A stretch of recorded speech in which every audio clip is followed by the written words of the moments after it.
बात करने में सक्षम हो सकता। अभी तक मेरी कोई गुहार न तो निचले स्तर पर न ऊपर के स्तर पर और न ही माननीय मंत्री जी मेरी कोई भी गुहार न बातचीत करने का कोई प्रयास न मुझसे मिलने की कोई कोशिश, सारी रद्द कर दें।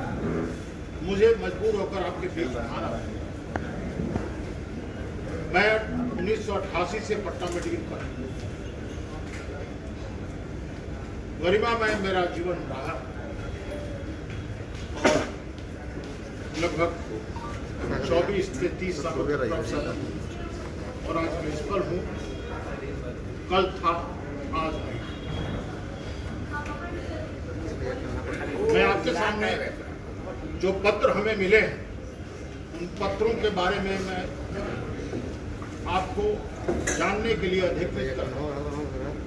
ये पत्र जो मुझे दिया गया है बिना किसी स्पष्टीकरण पूछे हुए एक वरीयतम चिकित्सक को दंडात्मक कार्रवाई करने का एक तानाशाहीपूर्ण रवैया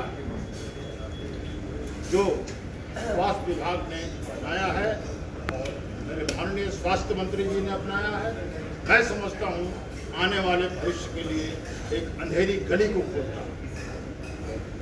अगर हम जैसे लोग जो कि मनोचिकित्सा के विषय में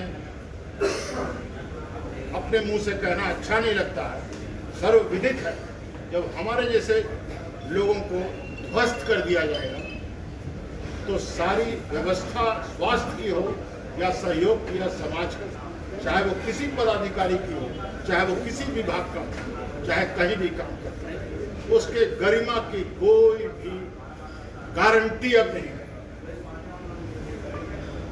मैं आज इस मंच से बोल रहा हूं, कोई गारंटी नहीं है। कुछ तत्व मिलजुल कर कैमराबाजी करेंगे, साक्ष्य देंगे, षड्यंत्रकारी संपर्क सूत्र साधेंगे, अफसर बात करने से भागेंगे, 100 फोन करने पर भी नहीं उठाएंगे, सचिव महोदय भी, विशेष सचिव महोदय भी, ओएसडी भी चपरासी बात कराना नहीं चाहेगा। निशांत जी के शायद प्राइवेट सेक्रेटरी कौशलेंद्र जी हैं, मैंने 100 बार से ज्यादा फोन किया होगा, बोलने को तो 100 बार कम ही किया होगा, लेकिन ये हुआ क्यों? मैं जिस दिन इनका महाविद्यालय में आगमन हुआ उसके ठीक पहले मैं तो ठीक था, मैंने काम किया, मैंने सचिव से बात की वीडियो कॉन्फ्रेंसिंग पर। उस रात में जल गया और दुर्घटनाग्रस्त हो गया और उसके बारे में हमने सारी, मेरे बच्चे ने, डॉक्टरों ने व्हाट्सएप पर सारा जला हुआ निशान, ये जला हुआ निशान मेरे व्हाट्सएप पर लड़कों ने भेजा, सेक्रेटरी को भेजा, सारे लोगों को भेजा और कहते हैं कि मेडिकल सुपरिटेंडेंट को भेजा और सारे लोगों ने कहा कि हम गायब हैं, हम कोई अपराधी हैं। यह हुआ कि बीच में घुस जाएंगे। अरे हमारे अभिभावक अगर है तो कम से कम इतना तो देखना चाहिए, इतना तो देखना चाहिए कि हमारे मातहत कर्मचारी जो आज तक अस्पताल से नहीं रहते हैं बाहर, वो आज अस्पताल में क्यों नहीं आए? क्या उनकी हत्या तो नहीं हो गई? क्या उन्हें कोई अपहरित तो नहीं कर लिया? अरे साहब, आप संपर्क सूत्र साधते हैं कि वो प्राइवेट प्रैक्टिस कर रहे हैं। हम जिस घर में रहते हैं उसमें अगर मरीज जमा है, अगर मरीज जमा है तो हम क्या डंडा से भगा देंगे उसको? उस घर में हम सरकारी गाड़ी नहीं लगाएंगे जिस घर में हम पैदा हुए हैं। ये कौन सा हम पर आरोप है भाई? और कौन सा कर्तव्यहीनता हमने किया? कर्तव्यहीनता हमने किया है कि विभाग ने किया? साहब लिखते हैं कि सूचना बिना सूचना के उपस्थित को जलने का और मरने का और कटने का और गिरने का पूर्व सूचना दे देगा। अरे हमारे साथ दुर्घटना होगी रात को तो हम आपको सूचना देने जाएंगे? कि हम अपने दर्द का राहत देखेंगे, जलन देखेंगे। अब रोज तो हम आ ही रहे थे, कल भी आए, उस दिन भी आए, परसों भी आए। एक दिन नहीं आए तो आप हमको कहने लगे साहब क्या 45 साल का कैरियर आपका खत्म है, आपको दंडात्मक कार्रवाई होगी। तो हम जैसे लोगों को ऐसा कीजिए, भूल जाइए कि स्वास्थ्य व्यवस्था में हम जैसे लोग आएंगे, रहेंगे और अपनी गरिमा की रक्षा करेंगे। जब मेरा विकेट गिर सकता है तो मैं समझता हूँ कि जितने महाविद्यालय में काम करने वाले जितने भी कर्मी हैं, उनसे अलग सारी व्यवस्था में यही चाहिए। मैं गुहार करता हूँ प्रत्येक सर से, सम्राट चौधरी सर से और माननीय प्रधानमंत्री सर से, माननीय हमारे स्वास्थ्य मंत्री सर से और जो भी हमारे विभाग के उच्चस्थ पदाधिकारी हैं, गरिमापूर्ण कार्रवाई करें और सही करें, स्पष्ट करें। बिना स्पष्टीकरण के प्राचार्य को हटा देना, स्पष्टीकरण पूछिए।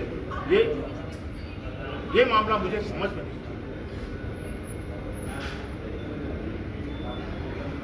अब आगे क्या करेंगे सर? सत्यापन पहले दे लूंगा आपसे, पहले सत्यापन दे लें आपसे। और हम पर आरोप है कि ये कृत्य पदाधिकारी की घोर लापरवाही, मैंने चोट लगाने में आप लापरवाही नहीं रखी, मैंने चोट लगा तो मैं लापरवाही कर रहा हूं। मुझे लिखा गया कि कर्तव्यहीनता, मैंने कौन सा कर्तव्यहीन काम किया? आप ही बताओ ना, कौन सा मैं कर्तव्यहीन मेरा चरित्र रहा? और सरकारी संसाधन का दुरुपयोग, सरकारी गाड़ी किस अफसर के निजी घर में नहीं लगती है? कौन सी सरकारी गाड़ी अफसर के निजी घर पर नहीं लगती है? उसको मिलती ही है। अनाधिकृत उपस्थिति, अनुपस्थिति, अनाधिकृत कैसे हैं हम? हमने सुप्रिंटेंडेंट साहब को कहा, फोटो भेजा, सेक्रेटरी सर को फोटो भेजा, मनोज सर को फोटो भेजा, सबको फोटो भेजा, सबको हमने कहा, फोन लगाया, उनका ऑफिशियल नंबर 100 बार उठा नहीं प्रिंसिपल सेक्रेटरी का। कहाँ जाए हम? आपके बीच में आए यही कहने के लिए कि अगर हम लोगों के इलाज नहीं बचा सकते तो आने वाले लोगों की जान बचाएं। और इस तरह की स्थिति कम से कम हम जैसे वरीय चिकित्सकों के साथ अगर होगा तो निश्चित रूप से हम लोग इस सरकारी सेवा के प्रति, हम लोग की तो आत्मदाह की स्थिति है, हम लोग तो ये समझते हैं कि आत्महत्या की स्थिति, अवसाद की स्थिति। मैं जो गुजर रहा हूँ वो संपूर्ण रूप से मेरे चरित्र में आज तक ही कह रहे। आगे क्या करेंगे? झेलेंगे? यही चाहेंगे कि सेवा की निवृत्ति की जो सारी शर्तें हैं वो पूरी करके हमको इस्तीफा देकर हटा दिया जाए, बात खत्म। मैं इस घृणा से भरे हुए षड्यंत्रकारी माहौल में मैं काम नहीं करता। बेतिया नहीं जाएंगे सर? सर बेतिया नहीं जाएंगे? एक महत्वपूर्ण सवाल है, सवाल है। उन्होंने कहा क्या आपने उनका फोन नहीं उठाया था? एक सवाल। कोई चोट लगा रहेगा, बेहोश होकर दवा खाता रहेगा, सोए रहेगा, तो क्या ऑफिसर फोन उठाता रहेगा? सरकारी अपना। दूसरा सवाल ये है कि क्या आप अपनी निजी क्लिनिक में थे उस समय, जिस समय माननीय मेरा निजी क्लिनिक और मेरा घर एक साथ है। आपने कहा कि प्रैक्टिस कर रहे थे, कैसे जो चोट लग के पड़ा रहेगा वो प्रैक्टिस करेगा। आप अभी बोले। अरे प्रैक्टिस करते हैं हम वहाँ, हम करते हैं। आपने एक बात कहा थी, मैंने बीमार पड़े इसलिए नहीं गए, तो क्या बड़े पदाधिकारियों की छूट है इस बात की कि बीमार पड़ गए तो बिना बिल्कुल बिल्कुल छूट है? बिल्कुल। मैं अपने क्लिनिक में प्रैक्टिस नहीं कर रहा था, मेरे घर के बाहर गाड़ी मेरी लगी थी, मैं दुर्घटनाग्रस्त, मैंने नशे की दवा खाई और मुझे आराम मिला। नशे की दवा आपने कार्यालय में जानकारी अपने कार्यालय में जानकारी दी जब आप ऑफिस नहीं गए तो आप पहले से जानकारी दी आपको? बिल्कुल।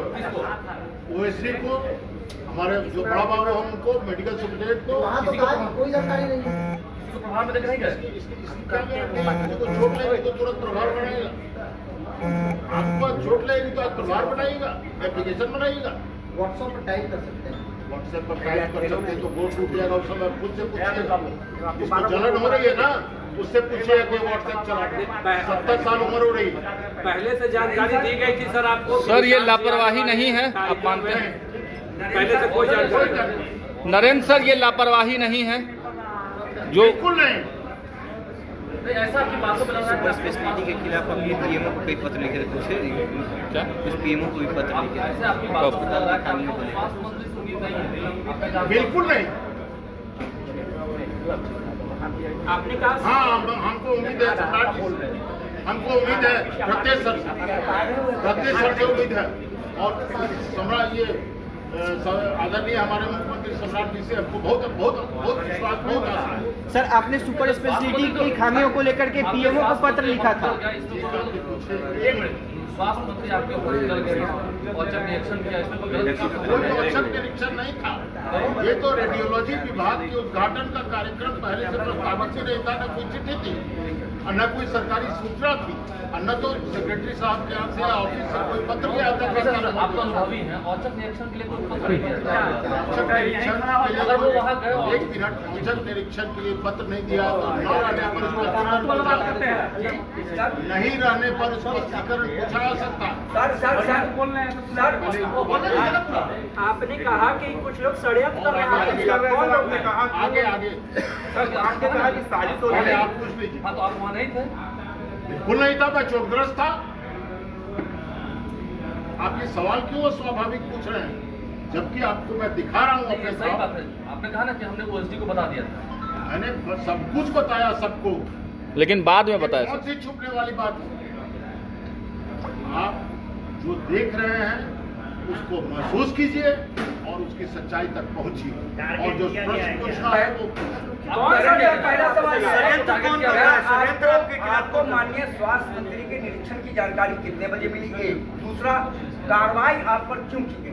क्या हम बता चुके, जवाब दे चुके। षड्यंत्र कौन कर रहा है? षड्यंत्र कौन कर रहा है? जवाब हम दे चुके। पहले कुछ दिन पहले पीएमओ को लेटर लिखे थे ना। सर, अच्छा, आप सर- ये हाथ में धार्मिक पुस्तक लेके आए हैं, क्या बताना चाह रहे हैं? ये बताना चाह रहे हैं कि ये शास्त्र है, मैं शक्ति का उपासक हूं। यही बता रहे हैं मेरे हाथ में नहीं, मेरे दिल में रहती है। मैं शक्ति का उपासक हूं और शक्ति के साथ जीता हूँ। सर, आगे क्या करेंगे गरिमा का सर कुछ दिन पहले आपने पीएमओ को लेटर भी लिखा था, क्या उसका ही की खामियों को लेकर उसी का खामियाजा भुगतना पड़ रहा है? खामिया है, उसको लेकर आपने पीएमओ को पत्र लिखा था, नहीं लगता कि उसका खामियाजा है? ये तो आपका पत्रकार है, ज्यादा बेहतर इसका अंदाजा लगा सकते हैं। कितने दिन पहले आपने लिखा था पत्र? बहुत जब से ज्वाइन किया हूँ तब से मैं कोशिश कर रहा हूँ कि विभाग में सारी चीजें जो है ठीक। अब क्या क्या पीएमसीएच ठीक नहीं है सर? पीएमसीएच में व्यवस्थाएं ठीक नहीं है? जी, पीएमसीएच में व्यवस्थाएं ठीक नहीं है मरीजों के लिए? ये सवाल आप सुप्रीटेंडेंट से पूछिए। अच्छा नहीं, एक बात है, स्वास्थ्य मंत्री आपके आए हैं निशांत कुमार, काम कर रहे हैं, बेहतरीन के काम कर रहे हैं, आपकी राय में क्या है सर? आप क्या राय है? किस वजह पर ये अप्रासंगिक है? ये अप्रासंगिक है, ये प्रश्न अप्रासंगिक है। ये मेरा व्यक्तिगत मामला है। आगे आप क्या करिएगा? नहीं मेरा होता व्यक्तिगत नहीं, मामला कार्रवाई तो आगे होगी। ये मेरा व्यक्तिगत मामला आगे है। क्या है? आगे सर इस्तीफा देंगे? इसके कार्यकलाप पर कोई टिप्पणी हम व्यक्तिगत रूप से अपने बारे में कर सकते हैं, मगर पूरे तरह से उनके कार्यकलाप पर टिप्पणी करने का कोई अधिकार नहीं। सर आप इस्तीफा देंगे? आप कह रहे थे इस्तीफा। खुद होगा। अभी दिया है कि नहीं आपने? इस्तीफे की खबरें चल रही हैं कि आपने इस्तीफा दे दिया है। बिल्कुल दे दिए हैं सर, इनको दिए। कोई प्रश्न हो, नहीं, कुछ और जानना हो? कुछ और आपके मन में रह गया जो आप मेरे मीडिया मन को में बताना बहुत चाह कुछ रहे रह गया, उतरा का अगर निकालेंगे तो हम आपके लिए एक सवाल है सर। सर आखिर ये षड्यंत्र कौन रच रहा है? इतना ही बताएंगे कि आपको बिना सच्चाई को जाने हुए एक सवाल है, बिना सच्चाई को जाने हुए अगर हमारा ख्याल नहीं करेंगे कि हम खराब स्थिति में से गुजर गए और हमारे विरुद्ध बिना स्पष्टीकरण पूछे हुए कि कारण क्या है, अगर वो वक्तव्य करते हैं तो ये प्रासंगिक नहीं लगता। सर, पीएमसीएच में क्या करप्शन जैसे भी मामले हैं जिसको हर जगह पीएमसीएच में भी है। हर जगह करप्शन भी हो सकता है आपको पीछे हटाने का। ऐसा हमको अंदाज नहीं लगता। इस तरह का हम इतना बड़ा नीट परीक्षा के आदमी दिन 80 परीक्षार्थी गए। हम बहुत छोटे आदमी हैं, एक टीचर है और टीचर हैं और सीनियर मोस्ट बिहार के टीचर हैं, इसलिए हमारे लोगों की मजबूरी थी कि हमको तो पहले हटा दिए थे, लोग सस्पेंड हो गए थे हम, तो फिर हम कोर्ट से रजिस्ट्रेट करके प्रोफेसर बने। कब किस मामले में सस्पेंड हुए थे? इससे पहले 2019 में हुए। वो बटन खुला हुआ था कोर्ट का शर्ट। अच्छा, उसमें निलंबित कर दिया। हाँ जी, जो आप पूरा कहानी देख लीजिएगा वो पता चल जाएगा। उससे पहले भी हुए था। उससे पहले कहा कि मैं एक के बाद बहुत है यार।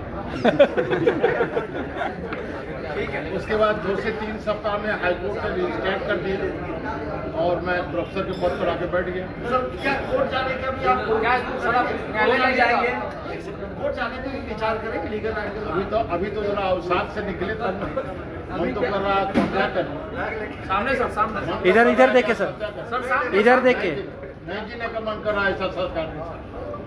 मन कर रहा है कि मनोचिकित्सक है यार और शामग्रस्त है। आप साइकेट्रिस्ट होने के बावजूद इस तरीके का इतना दुख हमको मिल रहा है सोचे भी नहीं। क्या लगता है लोगों का दुख निवारण करते थे हम सोचते थे कि हमारे मंत्री अभिभावक नहीं होंगे, अरे पूरा विभाग अभिभावक नहीं होंगे। हम लोग ऐसे आदमी को रहना ठीक नहीं है। इस्तीफा दो, सेवानिवृत्ति लो, अपना पैसा लो, घर जाओ, अपना काम करो, आराम से जो पब्लिक सेवा है करो, अच्छा काम करो। बस तुम लोग को भी यही कहते हैं अपना काम तो सर आपका तो केवल ट्रांसफर ही किया गया, आपको तो हटाया नहीं गया, मतलब बेतिया भेजा गया, तो बेतिया जाने से कोई दिक्कत है सर? क्यों भाई, क्यों मैंने क्या गड़बड़ी है हमने? सरकार में बेतिया जाने में सर दिक्कत है क्या? बात तो दिया आपको, क्या गड़बड़ी है हमने? चलो पहल को लकड़ी करने का क्या जरूरत है? ठीक है हो गए।